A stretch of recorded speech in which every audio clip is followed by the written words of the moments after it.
The day of Tom Horton's first encounter with the creature he was looking for was misty and overcast, with not a breath of wind. The sea off the west of Scotland was oil-slick calm, moved only by a slight swell from far out in the Atlantic.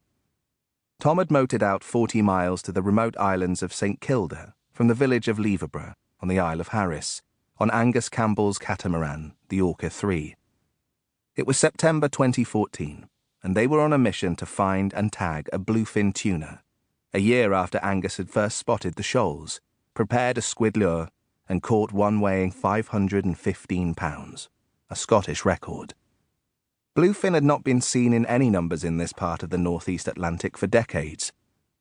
Angus was the first to spot them and work out how to catch one. Marine Scotland, part of the Scottish government, then decided to record what was happening and recruited Tom as a volunteer. The day had already been memorable for wildlife spotting. As Tom and Angus started out, they saw a pod of around 200 dolphins far off. Then, on the journey between the Isle of Harris and St Kilda, a juvenile male minke whale circled their boat. They also sighted a sei whale as it rolled in the distance and a leatherback turtle lazing at the surface close by. As Tom said, it was a day when you felt something big was about to happen. They were motoring back towards Harris, around 2 o'clock, out of sight of land, when Angus said, "This is what we are looking for."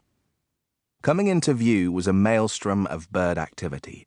Gannets mostly, but also bonxies, great skuas, sooty shearwaters, manx shearwaters, and storm petrels milling around.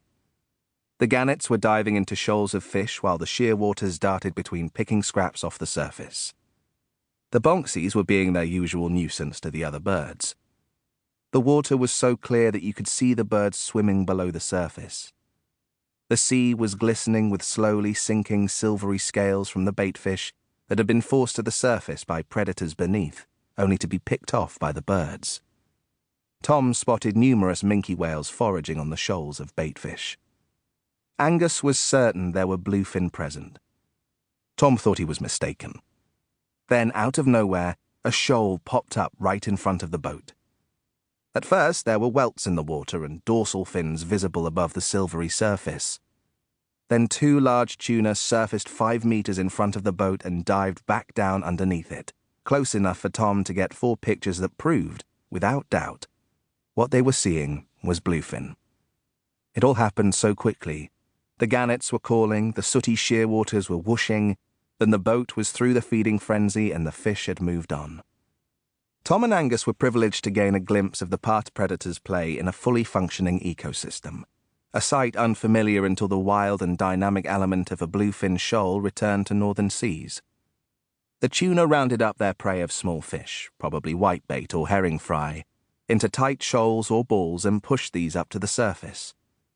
This provided a feeding bonanza for birds that cannot dive for fish, such as the petrels and the skuas, which just steal prey from others.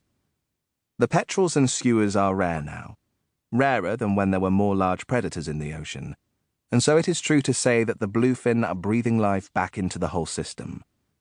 In a real but unquantifiable way, they have rewilded it. 7 years later, and Tom has logged over 2,000 sightings of bluefin shoals in UK and Irish waters, in the Hebrides, in the Celtic Sea, and off Falmouth.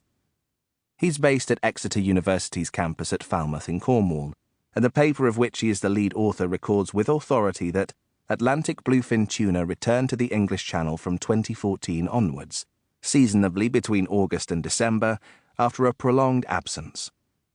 The Atlantic migrants had not been seen in UK waters since shoals of giant tunny fish, as they were then called, preyed on herring in the North Sea off Scarborough in the 1920s and 1930s.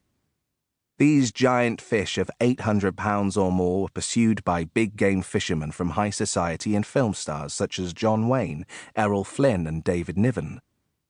The huge North Sea herring shoals that lured them there have since gone, but there is plenty of sardine and anchovy in the warming waters of the English Channel, and right out to the edge of the continental shelf to attract the foraging tuna. Now there are days in the Channel and the Celtic Sea, says Tom, where everywhere you look there's a bluefin. The giants have returned.